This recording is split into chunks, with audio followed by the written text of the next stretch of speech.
Bonjour et bienvenue dans FA Midi News. Nous ouvrons cette édition en direction de la Guinée.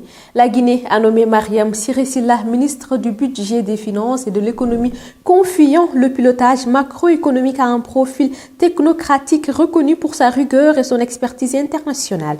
Cette nomination envoie un signal fort aux partenaires et aux marchés, affirmant la volonté du pays de renforcer la crédibilité de sa politique économique et la discipline budgétaire. La Société financière internationale SFI et la Confédération générale des entreprises de Côte d'Ivoire CGC ont lancé le 29 janvier 2026 à Abidjan le programme Pilote local champion accélération destiné à accompagner des entreprises ivoiriennes à fort potentiel vers une maturité investment ready. Cette initiative vise à renforcer la compétitivité du secteur privé, stimuler la création d'emplois et consolider le rôle stratégique de la Côte d'Ivoire dans la stratégie régionale de la SFI. Au quatrième trimestre 2025, le bénéfice de la société ivoirienne de tabac a chuté de 74% à 5,07 milliards de francs CFA, en raison notamment de la hausse des droits d'accise et de charges exceptionnelles. Malgré cette baisse de rentabilité, l'entreprise a enregistré une progression du chiffre d'affaires plus 8%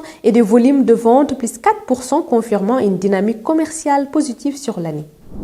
Les actionnaires d'IBBM ont voté la révocation de Grégory Clark et de Pierre Bayer lors d'une assemblée générale extraordinaire tenue le 2 février 2026 à Singapour. La famille Castel y voit le point de départ d'une profonde restructuration de la gouvernance axée sur la transparence, l'éthique et le renforcement des standards du groupe.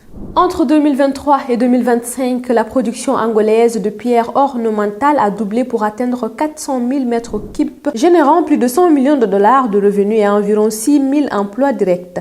Porté à plus de 90% par des exportations, le secteur s'impose comme un levier stratégique de diversification économique et de création de valeur hors hydrocarbures.